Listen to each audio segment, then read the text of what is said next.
Hi, good afternoon. My name is Joshua Shale, and I am a management consultant with GCE Strategic Consulting.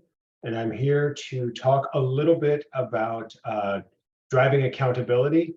And we're going to start that by taking a look at some balances and some ways of looking at accountabilities, and then eventually we'll get into measuring them.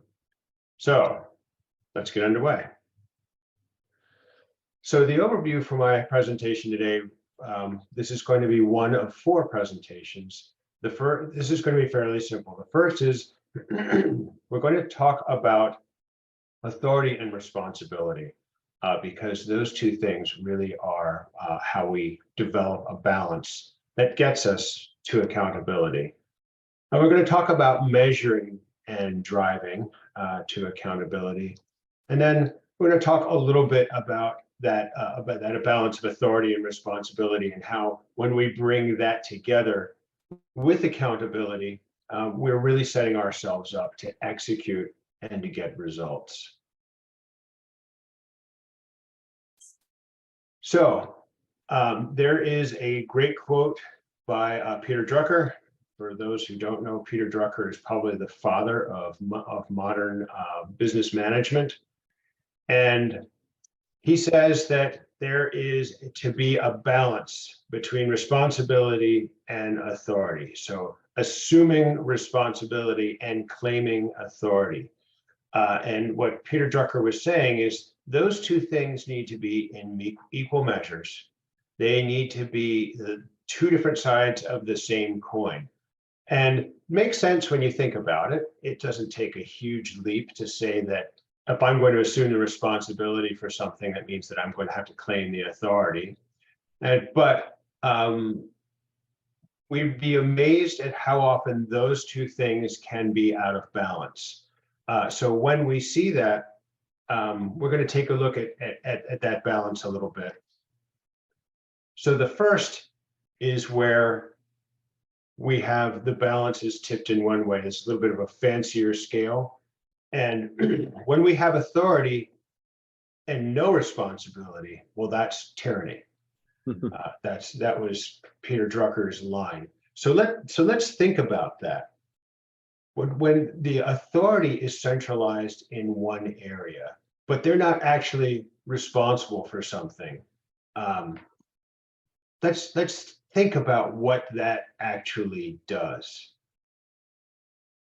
There may be a less of an understanding as to what's going on because they don't really, there's responsibility isn't there, but the authority is. The connection between the people who are involved with executing is probably going to be dissipated or less effective because there's that concentration of authority without actually having that responsibility. And we're also going to only be focusing on the high parts of the mission and not on the execution. And so when their authority is there and concentrated without the responsibility, that disconnect really happens. It can be quite profound. And tyranny and a tyrant, I mean, that sounds like a pretty harsh thing, but I think that it's apropos. There's that lack of being in touch. There's that lack of empathy. There's that lack of emotional intelligence. And so that is clearly not the way that we want to go by concentrating too much authority in an area and having that total lack of responsibility. So let's think about the other balance. Now, this is a little bit more of a more disjointed looking scale. And responsibility without authority is servitude. So if we concentrate the responsibility for things, be it for execution, be it for the day-to-day or the hour-by-hour blocking and tackling of the business without any authority, we've really gotten into a difficult situation. The vast majority of workers are knowledge workers in our businesses today. And if we don't give them authority to do things in the way that they think they should be done, or the best way that they think that they can get it done, they don't have the authority to make changes. They don't have the authority to think about it from a different way, but they are holding all of the responsibility. That is really a very difficult situation to be in. We've probably all heard the story about Japanese automobile manufacturers. And so they had on the assembly line, a certain number of units had to be gone through the assembly line every hour. So they had the responsibility to do that. But while one of the innovations that they had was that each person on the assembly line had access to a cord, and they could pull the cord to stop the assembly line. And that empowered them to do something in case they saw that something was wrong in the assembly process. And so they were given, still had the responsibility to go and to continue to be productive, but they were also given the authority, which empowered them. So when we have that responsibility without the authority, we're really going to get into a difficult situation. So what happens when our people are in this servitude mindset? Well, the first thing that's going to happen is they're going to become less mindful. So they're going to be less innovative. They're going to think of fewer ways to do things in a bigger, better, brighter way. The second thing that's going to begin to happen is their morale. Servitude's not healthy for people. It's not good for people mentally or otherwise. And when we put people into that situation, their productivity, their ability to execute on the responsibility is naturally going to get lower and lower and worse and worse. So we've talked a little bit about authority and responsibility. And we've talked about how having all the authority with no responsibility, that can lead to more tyrannical type behavior and disjointedness. And we've talked about having the responsibility but no authority around it. We've talked about how that makes somebody, puts people into more of a servile mentality, which is also not good. So why did we go off into this discussion of authority and responsibility? I know the attendees here are looking to learn about accountability.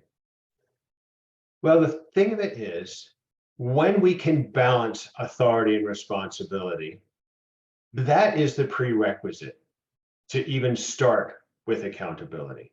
We can't have accountability without those two things. And this is true for all levels and all areas of the business.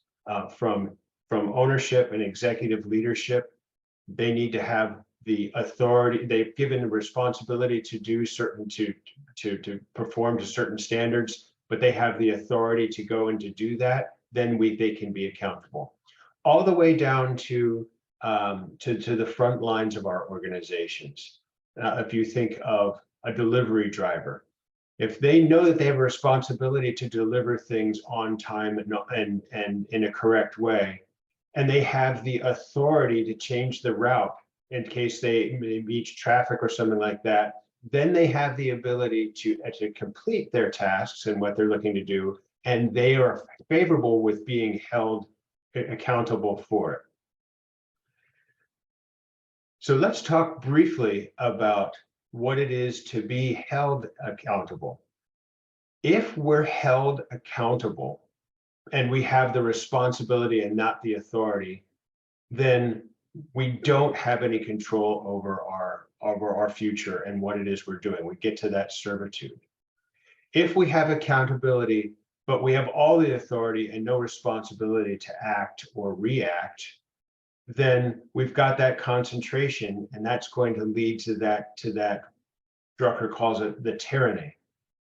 So the prerequisite before we can even really talk about accountability is to really very carefully and deeply look at that balance between authority and responsibility. So that brings us to a quick piece of homework. I'd like everybody to go through their business and look for examples of tyranny and examples of servitude. Now, for the imbalance yet, we're just going to look, where do our people feel like there is a tyranny? Most likely that will be in leadership. Where do we see symptoms of people who feel that they are in servitude, that they have lost their sort of individuality and their personal freedom? Let's look at those places. So how do we look for those in our companies? Employee surveys is a good place to do it. You don't come right out and ask, hey, give me examples of tyranny and servitude. You have to ask open-ended and leading questions. That's a really good way to try to find these. Look at employee reviews. If we, and not just the results of them, but do we even have employee reviews? Do we give people the authority to be able to respond of how they feel in their job and how they fit in it? Or do we just say, we don't need to have reviews here, here's what you're responsible for doing, and you're here to execute it? Well, that response sounds quite tyrannical. So the idea is to, let's start looking for places where we see examples of both tyranny and servitude. And quite frankly, I think that we should probably start with ourselves. You know, as business leaders, sometimes it's easy for us. We see the picture so clearly. We know what the outcomes should be. And we can know it so well that perhaps we can sometimes just become somewhat tyrannical. As business leaders, sometimes we are so motivated to get the results that are expected of us that we will be willing to take on more of the burden than we really are than we really should.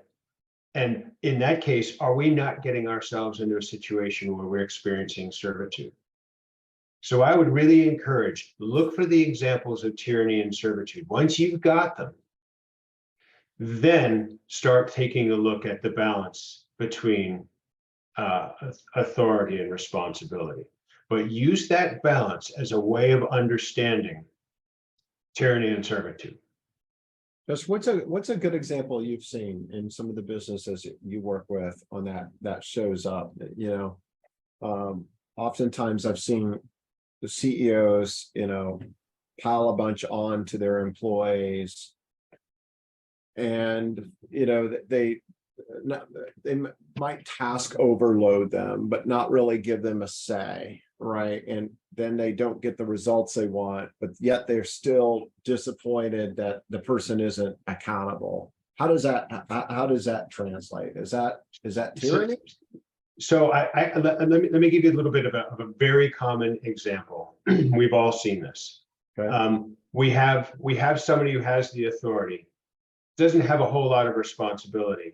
Right. And what they say is, you know what we need? We need a process. I'm going to take your job and make it into a paint by numbers or a series of paint by numbers instructions. Yeah. And you will execute these processes exactly as they are laid out. And that's the way it's going to be. That's the tyrannical side.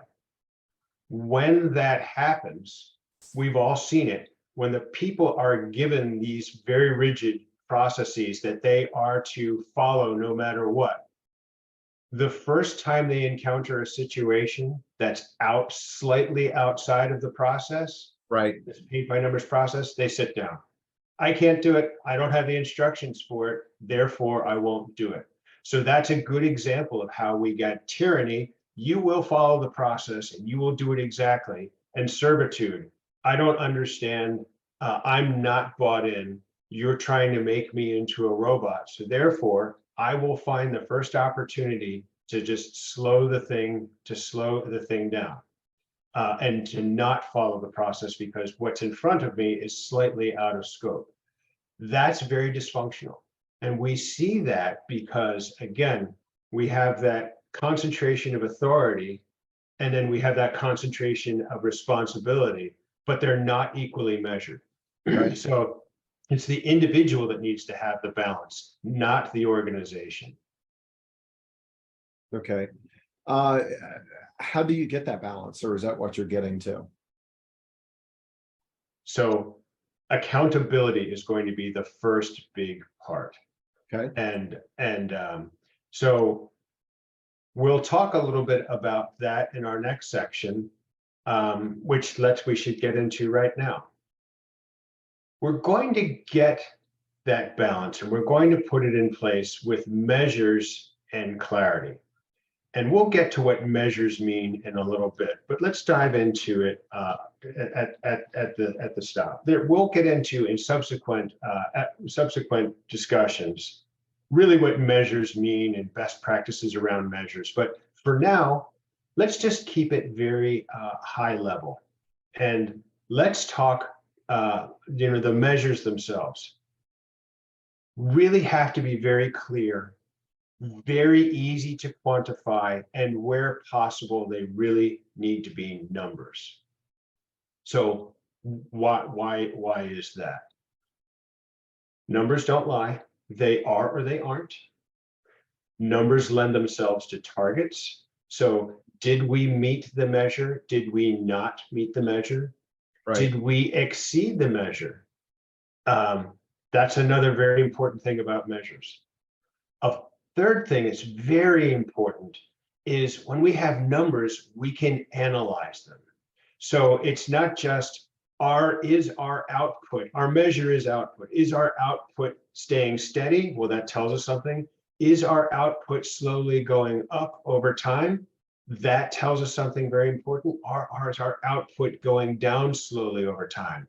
Those three things, you may not see it from the measure from 1 week and then taking a look at that measure again the next week, but by taking a look at the numbers, the measures over time and analyzing them, we can begin to diagnose opportunities for improvement.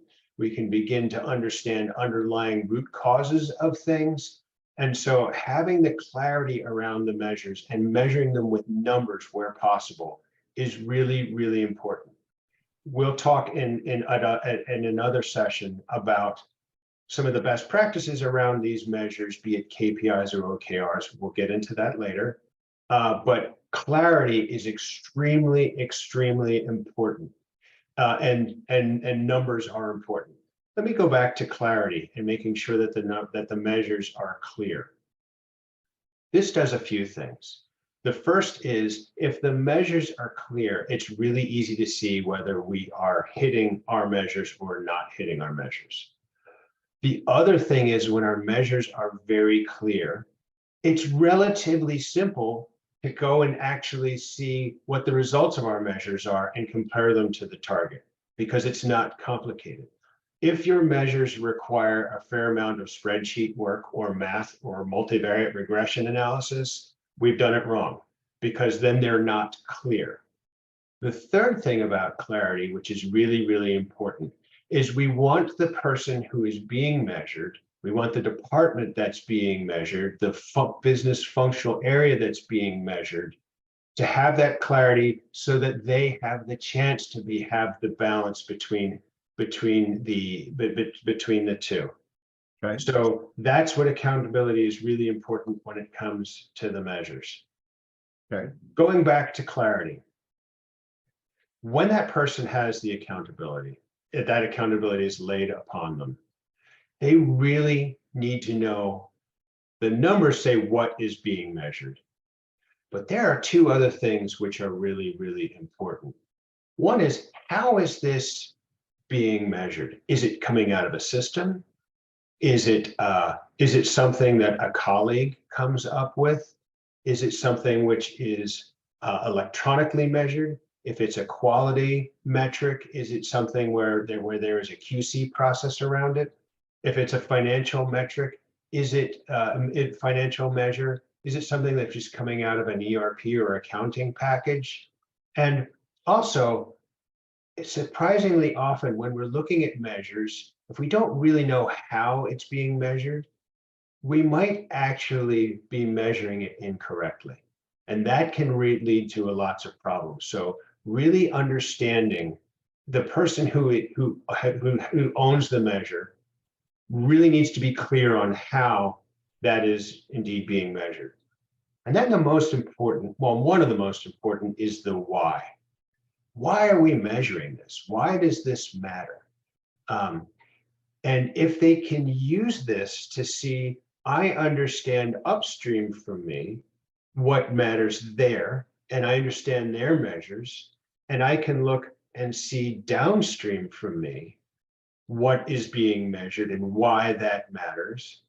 Now, as the person who owns this accountability, I have a better sense of how the organization is working, how it's structured, and why the outputs of people upstream and why my outputs going downstream help my business area, my business unit, my functional area to be successful within the ecosystem of the business.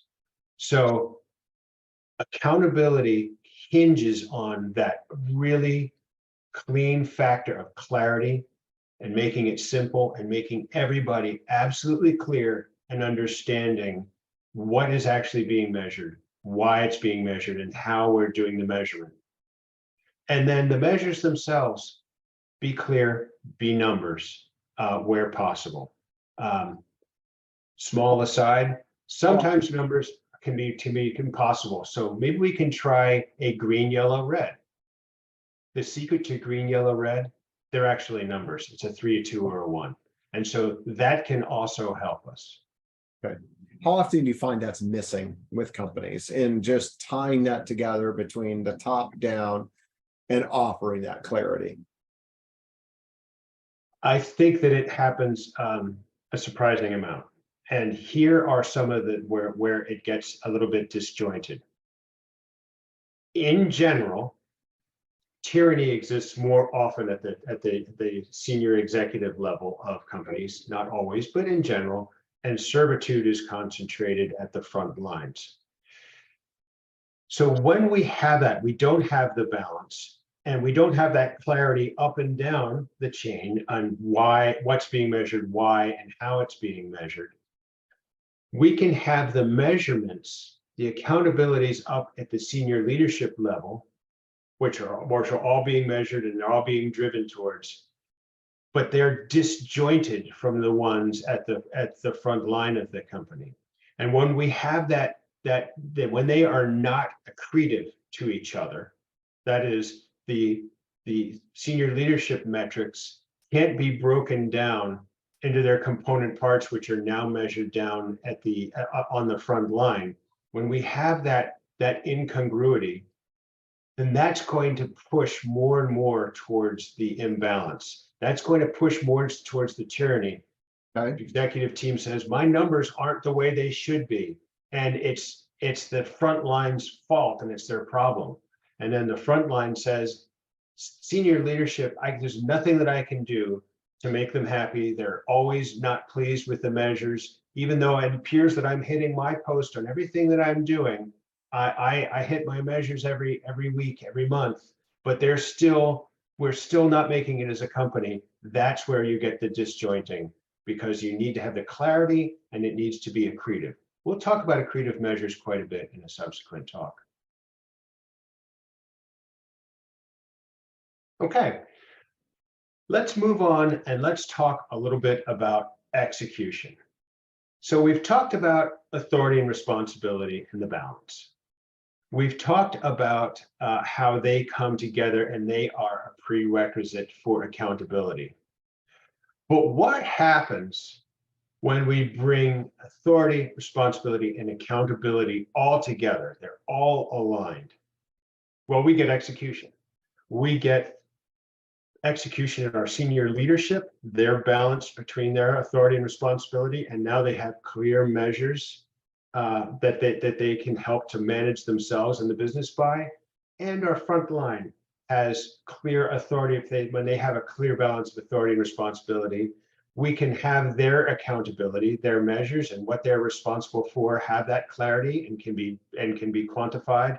Then all aspects of the business are going to be able to execute. So what's the first step in that equation?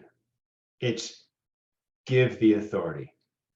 Give the authority to people to be able to do better, to be able to innovate, to be able to come up with new ideas, to be able to try new things. Quite frankly, give them the authority to make a mistake from time to time. It's not going to be the end of the world. And for every mistake, I promise that there is a great opportunity for good outcomes later on. So be sure to give the authority. And what I want people to think about when they are looking at something, they say, am I willing to give this person authority on it? There's a very simple question. And that's this: do we want to get the job done, or do we want it done the way I would do it? And that's a really interesting balance, because if we say, I want it to be done in the best way that it can be done, then we are naturally thinking about giving somebody the equal measure of authority with responsibility. And now we can also layer on that accountability, and we can expect them to execute.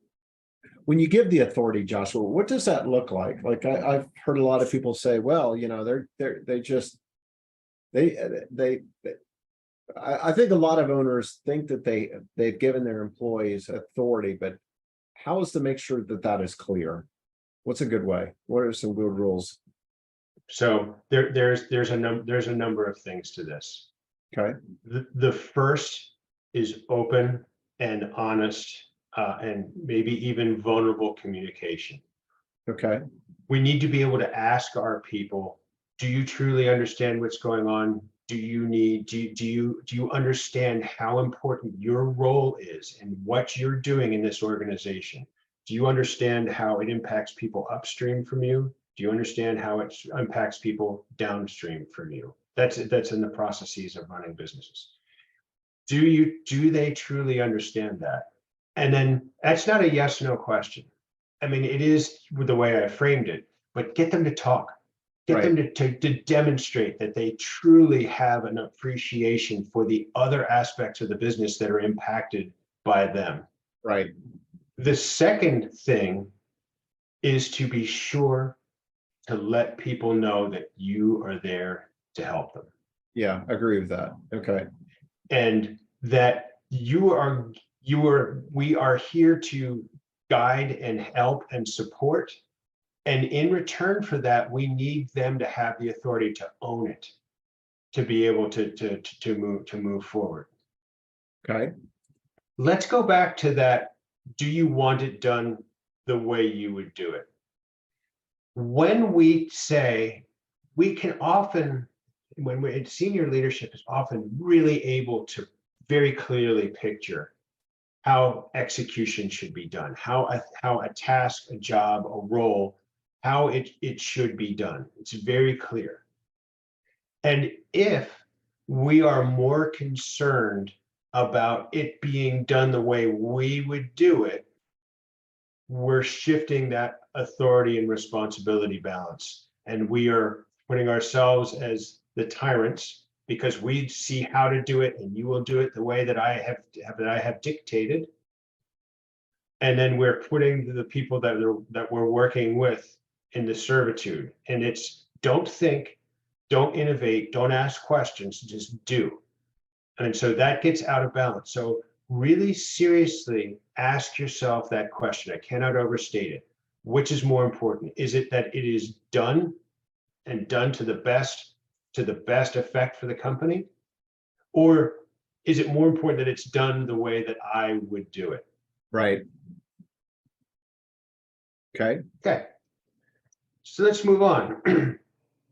So again, authority plus responsibility plus accountability equals execution. So before we were giving the authority, now we're going to define the responsibility. This comes back to that clarity concept. So if the responsibility is be awesome at everything all the time, that doesn't mean anything. And that's not a definition of the responsibility. If it is, I use the example of supply chain and delivery. if the responsibility is make sure that all the deliveries are done on time to the right place where it's supposed to be delivered. And you know what? If you can, try to do something which reflects the values of the company and give somebody a smile, make them feel good, make them happy that they're doing business with us. Right. That's a little bit more of the definition of responsibility. The better defined it is, the better the ability they have to understand that responsibility that they have. And so we really have to understand what it is that I own. What is this responsibility that I have? How does it complement what other people have and their responsibilities? So I want people to really understand what it is for them, understand what it means for their colleagues, their coworkers, their stakeholders, their partners, their customers, for the others that own their responsibilities. And how is this advancing us towards the mission? Peter Drucker, again, if you read his books, concentrates on the mission all the time. It's what are we in business to be doing here? So if they understand what their responsibility is, they understand it at a personal level, they understand it as it relates to the people around them, and then they understand it as it relates to the mission of the business, then people will a lot better of a sense of the responsibility. So sorry about that, audio issues. So having that responsibility, if they see its impact to themselves, the people around them, and to the company itself, they will naturally take that responsibility much more seriously, and it will become something that they can take pride in. Right. By understanding that responsibility, they can now understand and want to own those numbers, because they have some authority, they understand their responsibility, they will rise to the occasion of being able to meet their accountabilities, to meet their measures, and to exceed them. Right. So let's talk about the third variable in the equation, and that's accountability. So we're going to measure that. There is a reason that I used the word measures earlier in the discussion, as opposed to KPIs or scorecards or OKRs or things like that. But what we want is we want to measure them. And some really useful ways of doing it, I'm going to put it out there, are KPIs and OKRs. We'll get into those in exhaustive detail later. But again, those things that are measured, they are no longer arbitrary. They have values associated with them. They are purely quantitative, and we can examine them over time as they change. Let's talk a little bit about quantitative. The measure quantitative, very important. But how does that relate to things like authority and responsibility? Well, those are fairly qualitative. So this little equation here, authority plus responsibility, those are qualitative, plus accountability, quantitative, equals execution. So the nice thing about the way of looking at accountability in this way to drive the execution is we're having some qualitative elements, we're having some quantitative elements, we're having some elements where people buy into what it is that they're doing, that they rise to the occasion and they rise to the expectation because they have that equal measures of authority and responsibility, means that we're going to take the accountabilities, we're going to take people's KPIs, we're going to take their OKRs, and we're going to change them from being a burden that they have to be met, or I'm going to get written up, or I'm going to have a bad quarterly review, or I'm not going to get a bonus, which is a servile way of thinking of things, but it changes it to, I own this number. I own this aspect of this organization. I own the results of this area in the business. And I can be accounted, I can be counted on to do that, and I will exceed expectations and I will be able to execute. Okay. Okay, let's move on to the next homework assignment. There are a couple here. Okay. So think, what are 5 or 10 measures? Just pull the ones. We all are looking at measures all the time. Let's just pull them out and let's take a look at them. Are they arbitrary? Are they easy to calculate? Are they vanity? Are they measures which help us to predict the future? Are they measures that help us to understand what has happened? But really get in and take a look at your top 5 or 10 and get to understand them. We often look at our measures week in, day out, week in, week out, month in, quarter out. But we sometimes can begin to lose sight of what they are and what it is they're actually measuring. Next, how are we doing that measurement? Is it one of the reasons I'm not a big fan of green, yellow, red is that's a little bit of subjectivity in it. But how are we doing the measures? Is it something which is absolutely quantifiable? Is it a system that we absolutely trust? Really get in and think about how we're measuring them and what the measures are. And from the how and the what, let's begin to abstract into the why are we measuring these things? Why do they matter? Why are they going to help us to make this business better tomorrow, better next week, next quarter, next year? Okay, so that's the end of this first section. So I would love to, have any dialogue or enter any questions or to open it up a bit. Yeah, so you talk about 5 to 10 measures, and you're going to get into KPIs and all that later, correct? Yes, correct. So the 5 to 10 for the homework is really a simple thing. Right. It's let's not try to do all of the measures all at once. Okay. And I'm sure that the audience, the 5 or 10 will be the ones that they use the most. So that's fine. Let's start with those. Let's start just at the leadership level or the high level from a business perspective. Here are my most important for my business. Not, is that correct?